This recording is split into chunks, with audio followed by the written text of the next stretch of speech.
भवानी काकू की चाल हो चुकी है फेल। अब बात ही आती है कि भवानी काकू की चाल कैसे फेल होती है, भवानी काकू ऐसा आगे क्या करती है और उसी के साथ साथ सही और विराट कैसे यहाँ पर भवानी काकू की चाल को फेल कर देते हैं। क्या वाकई में सही और विराट की शादी पूरी हो पाएगी, हनीमून के लिए जा पाएंगे और आगे की कहानी क्या होगी, सारी बातों की चर्चा, आपके सारे कंफ्यूजन और आगे की सारी कहानी की रिवील आज की इस वीडियो के अंदर बताने वाला हूं। सो हे गाइस, मैं हूं कार्तिक, गुमे किसी के प्यार में की कहानी के अंदर आपका वेलकम है। शुरुआती दिनों के अंदर तो यहाँ पर सारा अच्छे से खुशी का माहौल चल रहा होता है। इधर बाकी अपना ज्ञान लगा रही होती है, भवानी काकू को भड़का रही होती है कि संभाल लो वरना तुम्हारी नैया जो डूबेगी डूबेगी, हमारी भी ले डूबोगे तुम। यहाँ पर भाई साहब यहाँ पर भवानी काकू को फुल्ली तरीके से भड़का देती है। भवानी काकू आती है खुशी के माहौल में भंग गाने की, यहाँ पर सारा माहौल खुशी का चल रहा है, यहाँ पर रंग में भंग डालने के लिए भवानी काकू की एंट्री होती है। और फाइनली भवानी काकू कहती है कि क्या तमाशा लगा रखा है, ऐसा है वैसा। और फाइनली अगर तुम्हें बहू बनना है इस घर की, चौहान निवास की बहू बनना है, तो भवानी जैसा कहती है वैसा करना पड़ेगा, तुम्हें यहां पर मेरी बात माननी पड़ेगी। इससे यहां पर कहती है कैसी बात, तो आपको पता है कि वो शर्त रख देती है कि यहां पर डॉक्टर ही तुमने पढ़ाई कर लिए, इतना ही सपना था तुम्हारे आबा का डॉक्टर बना देना, आबा का सपना पूरा हुआ, डॉक्टर बन चुकी हो, अब इस सपने अपने को अब तुम्हें काम नहीं करना, इस घर की बहू बनना है तो इस घर के अंदर ही रहना पड़ेगा, डॉक्टर से कोई वास्ता नहीं रखना। यहां पर भाई साहब विराट का दिमाग खराब हो जाता है और फाइनली यहां पर थोड़ा, यानी कि थोड़ा तो नहीं लेकिन बहुत थोड़ा सा आपको ड्रामा दिखाया जाएगा। और फाइनली यहां पर सही जाने वाली होगी, यानी कि सही कंफ्यूज हो जाती है कि उसको विराट सर के पास जाना चाहिए, चौहान निवास की बहू बने या फिर डॉक्टर बने। यहां पर वो सिलेक्ट नहीं कर पाती है। जैसे ही वो कंफ्यूजन से बाहर निकलने वाली होती है, कोई एक फैसला ले, उसके पहले यहां पर विराट फैसला ले लेता है कि अगर आपको ही प्रॉब्लम है चौहान निवास में यहां पर रहने के बाद, अगर यहां की बहू ऐसा काम नहीं कर सकती, चौहान निवास के घर के अंदर रहने के बाद भी अगर वो डॉक्टरी का काम नहीं कर सकती, उसको बहू बन के रहना पड़ेगा, तो ये विराट भी सही के साथ जाने के लिए तैयार है। ये वाली बात सुनते, यानी कि साफ शब्दों में कहूं तो यहां पर विराट कह देता है कि अगर सही, देखो सही तो डॉक्टरी का काम करेगी, पढ़ाई करिए तो डॉक्टर भी बनेगी और डॉक्टर का काम भी करेगी, लोगों की मदद भी करेगी। अगर चौहान निवास में रहकर वो ऐसा नहीं करती तो, और अगर वो बाहर रहती है, यानी कि वो चौहान निवास के अंदर नहीं रहती, वो अलग से कमरा लेती है, अलग से काम करने के लिए यहां पर सारी चीजें करती है, तो विराट भी वहीं रहेगा जहां सही रहेगी। और फाइनली ये वाली बात सुनकर भवानी काकू का दिमाग थोड़ा सा खराब हो,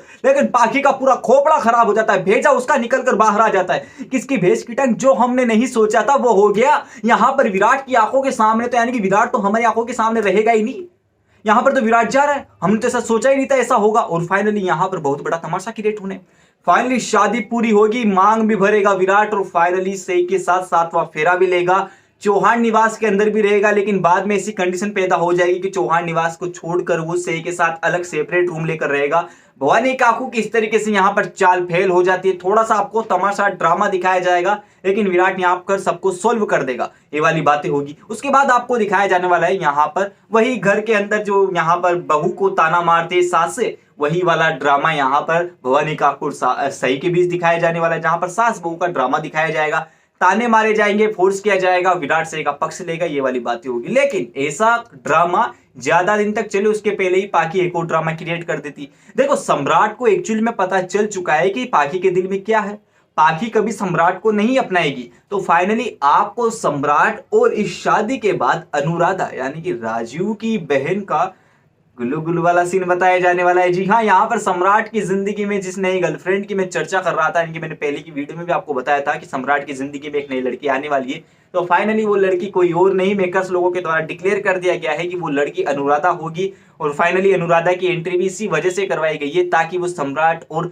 अनुराधा के बीच की जो रिलेशनशिप है वो यहाँ पर स्ट्रॉन्ग हो पाए और यहाँ पर अनुराधा सम्राट की आगे जाकर गर्लफ्रेंड और उसके बाद बीवी बन पाए, ये वाली बातें होगी। और उसके बाद आपको पाखी, अनुराधा और सम्राट का भी ड्रामा दिखाया जाएगा, जो कि काफी ज्यादा आगे की बात बता रहा हूं मैं आपको। उसी के पहले यहाँ पर पाखी बड़ा खेल खेल देती है प्रेगनेंसी का। अब आप कहोगे क्या प्रेगनेंसी वाला ड्रामा आपको हमको पता है, तो आप छोटा सा बता दो कि यहाँ पर क्या होगा। देखो छोटा सा मैं बताऊं, यहाँ पर आपको प्रेगनेंसी का ड्रामा दिखाया जाने वाला है, जहां पर सारा ब्लेम यहाँ पर कि सम्राट मुझे अपना नहीं रहा है, मैं प्रेग्नेंट हूं, यहाँ पर ये है वो है। तो फाइनली यहाँ पर विराट प्रेगनेंसी का, यानी कि विराट को सारी बातें सच लगती है कि ठीक है यार प्रेग्नेंट होगी, सम्राट की बीवी है तो प्रेग्नेंट होगी, पति पत्नी वाले रिलेशनशिप है।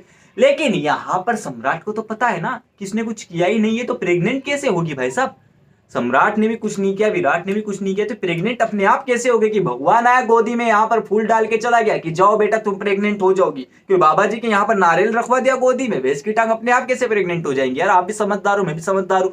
तो यहाँ पर भाई साहब सम्राट और घर वाले किसी को यकीन नहीं होता है, तो फाइनली विराट को पाकी की बात में सच्चाई नजर आती है, विराट फाइनली साथ देता है। लेकिन यहाँ पर सही को इस बात से कोई प्रॉब्लम नहीं है, सही को ना तो वो धोखा दे रहा है, लेकिन थोड़े दिनों के लिए आपको कहा सुनी दिखाई जाएगी सही और विराट के बीच में, लेकिन यहाँ पर सही को कोई प्रॉब्लम नहीं है। तो फाइनली सही एक्सपोज करती है पाकी के इस वाली सच्चाई को भी कि पाकी जो बोल रही है झूठ बोल रही है, पाकी कोई प्रेग्नेंट नहीं है, यहाँ पर ये नाटक कर रही है, ड्रामा कर रही है, इस भैंस की टांग को बाहर निकालो चौहान निवास से। मैं भावनाओं में बह गया था भाई साहब, यहाँ पर ये वाली बातें दिखाई जाएगी। जैसे यहाँ पर पाकी एक्सपोज होगी, यहाँ पर विराट काफी भयंकर सुनाने वाला है पाकी को, तुम्हें शर्म नहीं आती, बच्चों के नाम पर झूठ बोलती हो, ऐसा करती हो और वैसा करती हो, तुम अपने पति की सगी नहीं हो सकी तो मेरी क्या सगी होगी, मैं आज से तुम्हारे साथ जितनी भी दोस्ती है तोड़ता हूं, ये करता हूं वो करता हूं। देन आपको अनुराधा और सम्राट वाला सीन बताया जाने वाला है, लेकिन ये वाली बातें हो उसके पहले आपको थोड़ा सा रोमांस बता देता हूँ। ट्यूनिंग सुन रहे हो आप? तुम पास आए यूं मुस्कुराए, वही वाला सीन यहाँ पर बताया जाने वाला है। फाइनली सर विराट के बीच में हनीमून वाला ट्रैक बताया जाने वाला है, जो कि हनीमून इनके रूम में ही होगा। अब आप कहोगे कि हनीमून इनके रूम में मतलब कैसे? यहाँ पर हनीमून वाली लड़ियां दिखाई जाएगी, लेकिन सर विराट के रूम में यहाँ पर सही और विराट नजदीक होते हैं, पास होते हैं। फाइनली कमरे को, यानी कि जो सही और विराट का रूम है उसका डेकोरेशन एकदम तरीके से किया जाता है और फाइनली से विराट एकदम करीब होते हैं। अब जब पति पत्नी वाला हिसाब हो गया है तो दोनों के मन में प्यार करने की भावनाएं तो जागेगी ना, तो यहाँ पर भावनाएं जागती है और फाइनली आपको गुलू गुलू वाला सीन बताया जाने वाला है। समझ रहे हो क्या दिखाया जाएगा? बस यहाँ पर आगे ये कहानी बहुत रोमांचक और बहुत इंटरेस्टिंग होने वाली है और फाइनली रोमांस की तो यहाँ पर बौछारें लगने वाली है और यहाँ पर आपको इन दिनों फाइनली सही और विराट के प्यार में कोई कमी नजर नहीं आएगी। तो आगे की कहानी में ये सब कुछ दिखाया जाएगा, प्यार प्यार प्यार, और फाइनली यहाँ पर पाखी को मार मार मार, ये वाली सारी चीजें आपको दिखाई जाने वाली गुमे किसी के प्यार में की आगे की कहानी में। यहाँ पर अगर आप और भी ज्यादा प्यार देखना चाहते हैं तो कमेंट कीजिए, और उसी के साथ साथ आपको एक और ट्विस्ट रिवील कर देता हूँ, एक और ट्विस्ट बता देता हूँ कि जो यहाँ पर विराट का ट्रांसफर बेंगलुरु हो गया था और फाइनली वो जाने वाला था, और यहाँ पर वो राजीव और शिवानी की शादी के बाद जाने वाला था कि इनका कन्यादान करवाकर फाइनली डीआईजी साहब को कॉल करके बोल देगा, खुशखबरी सुना देगा, डीआईजी साहब ट्रांसफर ऑर्डर कैंसिल कर दीजिए। यहाँ पर डीआईजी साहब चौंक जाएंगे कि विराट क्या कह रहा है, ट्रांसफर ऑर्डर क्यों कैंसिल कर दे। यहाँ पर डीआईजी साहब से कहता है कि आपकी बेटी यानी कि मेरी पत्नी सही ने मुझसे प्यार का इजहार कर दिया है। डीआईजी साहब भी चौंक जाएंगे, बिकॉज सही विराट के प्यार के चर्चे तो भाई साहब थाने के अंदर, जो डीआईजी साहब के ऑफिस के अंदर सारे लोगों की जुबान पे कि कब विराट सर अपनी पत्नी को प्यार का इजहार करे, कब विराट सर अपनी पत्नी को प्यार का इजहार करे। और डीआईजी साहब तो खुद कई बार कह चुके हैं कि बेटा प्यार का इजहार कर दो, वरना बीवियां ऐसी होती कि चली गई ना तो यहाँ पर रोने का धोना पाती आ जाएगा, यहाँ पर बड़ा गेम हो जाएगा तुम्हारा। तो फाइनली यहाँ पर सही और विराट की प्रेम की कथा जब डीआईजी साहब को पता चलती है कि कैसे कहानी हुई, कैसे यहाँ पर सही विराट एक हुए, डीआईजी साहब बहुत बहुत शुभकामनाएं देने वाले हैं सही और विराट को कि बेटा चलो ठीक है फाइनली तुम दोनों एक हो गए। तो ये वाली सारी चीजें आपको गुमे किसी के प्यार में की आगे की कहानी के अंदर दिखाई जाने वाली है। प्यार में कोई कमी नहीं आएगी और उसी के साथ साथ रोमांस में भी कोई कमी नहीं आएगी। रोमांटिक सीन के अंदर आपको काफी ज्यादा मजे दिखाए जाएंगे। तो अगर आप कमेंट करके मुझे बताइए कि अब आपके दिल में कितनी खुशी है भाई साहब, फाइनली कमेंट करके बताइए ना। मेरी तो स्माइल से आपको पता लग रहा होगा कि मैं कितना खुश हूं, है तो फाइनली आप भी कमेंट करके बता दीजिए ना कि आप कितना खुश है। तो फाइनली आज की वीडियो को यहीं पोस्ट करते हैं। अगर आपको आज की वीडियो अच्छी लगी हो, आई नो अच्छी लगी होगी यार, बिकॉज काफी ज्यादा जानकारी मैं बता चुका हूं। तो अगर आपको आज की वीडियो अच्छी लगी तो लाइक करना है, शेयर करना है, तीसरे नंबर का सबसे बड़ा काम आपको कमेंट करना है, चौथे नंबर का काम आप तो जरूर करना है कि चैनल को सब्सक्राइब करना है। जिसने चैनल को सब्सक्राइब नहीं किया, सर विराट का प्यार आगे जाकर नहीं दिखाया जाएगा, इसलिए कह रहा हूं चैनल को सब्सक्राइब कर लो ताकि सर विराट का प्यार कंटिन्यूटी में आपको दिखाया जा सके। तो जाइए चैनल को सब्सक्राइब कीजिए, नोटिफिकेशन के बेल आइकन का बटन भी उसको प्रेस कर देना ताकि आगे आने वाली वीडियो बिना किसी रुकावट के साथ आप तक पहुंच जाए।